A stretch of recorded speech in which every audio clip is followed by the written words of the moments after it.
has been upholding for the indivisibility of security principle. I said on many occasions that security of some countries cannot be at the expense of others. In this case, there will be no security for anyone. You know, saying this principle coming into play is something that will fail. To do the euphoria of those who had lust for power, who believe themselves to be the winners of the Cold War, well, brought about the desire to impose unilateral ways and approaches and their thoughts about this current situation, and that gave rise to many conflicts like the Ukrainian ones, and became the root causes of many conflicts in the late 20th to the early 21st century. Now no one is safe as a result of that. We should come back to the origins and correct the mistakes made, but the indivisibility of security today, unlike in late 80s and early 90s, is a much more complex phenomenon. It's not only about the military and political balance and the consideration of each other's interests. Our security, the security of humankind, depends on our capability to respond to challenges that stem from man-made and natural disasters, technological development, new rapid social demographic information developments. All those things are interrelated, happening on their own in an unpredictable way, having their own intrinsic logic and laws, and sometimes not in coordination with the will and expectations of people. The humanity risks to be left behind in this situation as a side observer, not being capable of ruling the situation or managing the situation. This is a systemic challenge for all of us. And definitely this is an opportunity for all of us to work together. There are no off-the-shelf answers, but I believe that to resolve global challenges, we need first to approach them without this ideological predetermination, without didactic tone. In this spirit, I'll explain how it is done to you. Secondly, it is important to understand that this common, indivisible affair that requires joint work of all the countries and nations, each culture and civilization should make their own contribution, because allow me to reiterate, on our own, nobody knows the right answer. It can be fostered only in the process of joint constructive search, by uniting and not dividing our efforts and national experiences of different states. Allow me to repeat myself. Conflicts and clashes of interest have existed and continue to exist, and they will exist. The issue is how we solve the multipolar world, as I've already mentioned, is the return to classic diplomacy, where the key to resolution is through mutual understanding, mutual respect, and not coercion.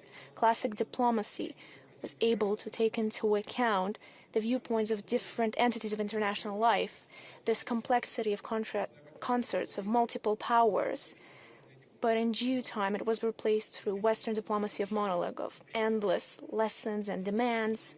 And instead of resolving conflicts, they started pushing forward their own narrow interests, considering any other interest unworthy of attention. Should we be surprised that instead of resolving conflicts, they've provoked further escalation of these conflicts, and they're passing to the bloody armed phase, turning into humanitarian catastrophe? By acting like this, we cannot solve a single problem. And over 30 years, there have been endless examples of that. One of them is the Palestinian-Israeli conflict, that through the script of Western unilateral diplomacy, fully overlooking history, tradition, identity, the culture of people living there, they can't solve. Just as they can't stabilize the situation in the Middle East, which in turn continues to degrade. And we're taking a closer look at the initiatives of President Trump. But I believe there could be light at the end of the tunnel. Horrible example is the Ukrainian tragedy. It's pain for both Ukrainians and Russians, for all of us. The reasons for the Ukrainian conflict are well known to anyone who has gone far enough to look at the back history of its current most critical stage. And I will not repeat myself. I'm sure that everyone here is well aware and understands my position on the issue.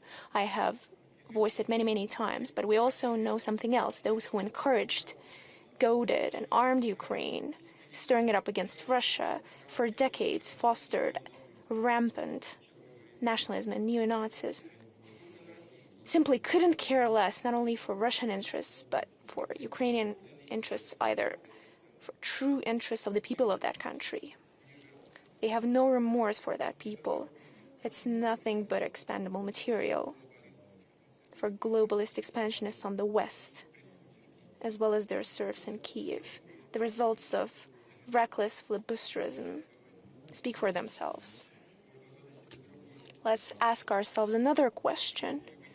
Could it be different?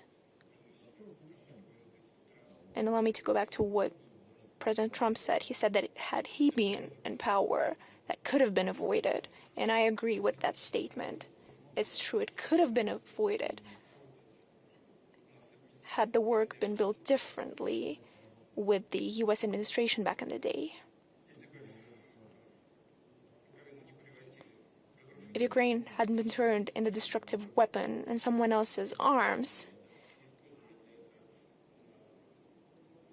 had they not used the Northern Atlantic bloc approaching our borders, had Ukraine preserved its independence, its true sovereignty.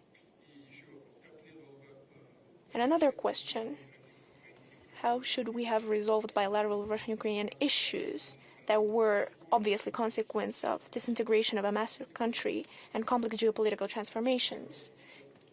I believe that even the disintegration of the USSR had to do with the position of the Russian leadership back in the day to get rid of any ideological confrontation, hoping that now that we've dealt with communism, now we will build a true flourishing world. No, but it seems that there are other factors at play, geopolitical and factors of different kind, and ideological clashes had nothing to do with it. How should they be resolved in a polycentric world? And how would the situation in Ukraine be resolved? Its different poles would test out the situation of the Ukrainian conflict for themselves. These potential pressure points, rifts that exist in their own regions, and then the collective response would be much more responsible and reasonable. At the basis of resolving would be the understanding that all the participants of this complex situation have their own interests. They're grounded in objective and subjective circumstances. They must not be overlooked. Efforts of all countries in their quest for security and development are legitimate. Of course, this applies for Ukraine, for Russia, and for all our neighbors. It's the states of the region who should have the final say in creating the regional system. It's these countries who have the best chance at agreeing on a universally acceptable model of cooperation because it affects them directly. It is of their vital interests. For other countries, this situation